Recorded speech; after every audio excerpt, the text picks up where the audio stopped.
Innovate Now recruits or finds the best innovators in assistive tech in Africa who want to build a business around it, because remember, we are shifting the narrative. So for a long time, it's been about charity. Let's help those poor disabled people.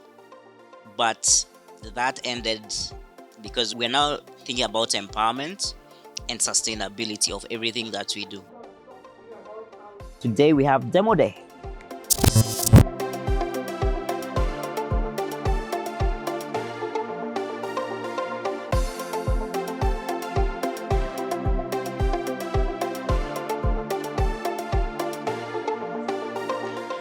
From Innovate Now, what I've learned today is that small problems can make a big solution in future. Also, if we are experiencing any challenge in accessibility, I think what we need to do is to work together and make one big solution, and we'll be able to access everything.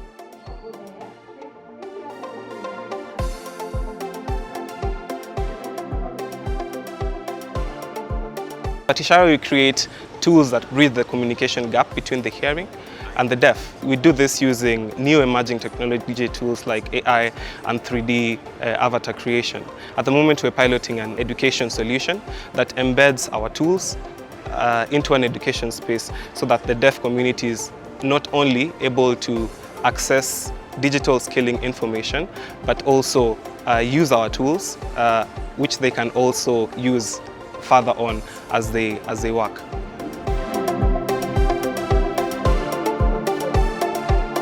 Building via 84D has been life-changing for me. I came in with a skeleton, one that didn't really understand what the users need. I come from the specialist side, and of course it's something I see day in, day out. However, when I spoke to users, lived experience is very different, and I was able to refine my idea.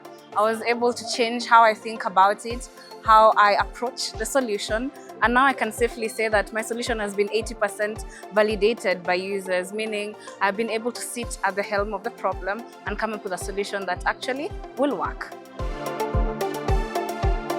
Innovate Now was originally designed as an accelerator program, and it has already produced many alumni, successful startups. We are currently in our 10th cohort. This was cohort 10 Demo Day, but we've supported more than 70 startups from across 11 countries. When I look back at the startups that say were in cohort 1 up to say cohort 5, a lot of them now are in the market as a business.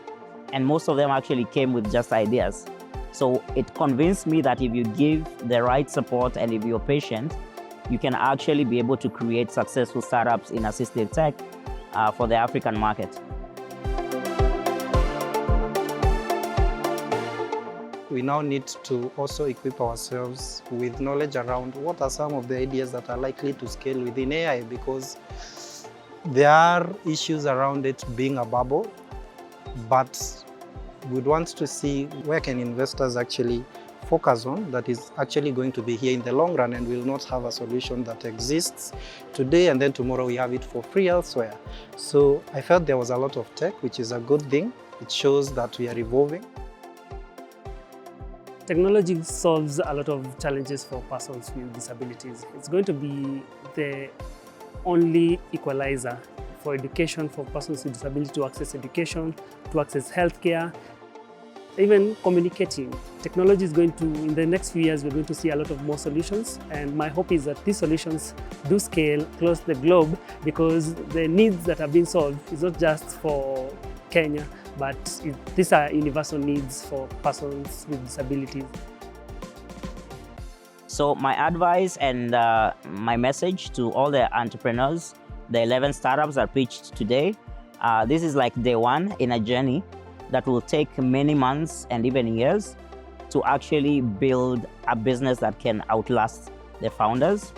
And at Innovate Now and at 84D, we have a huge alumni community where there is life beyond Demo Day. For us, it's not about prizes and presents on Demo Day. Demo Day is about celebrating the effort and the impact that innovating in this space has, and then continuing the journey with these innovators until they succeed.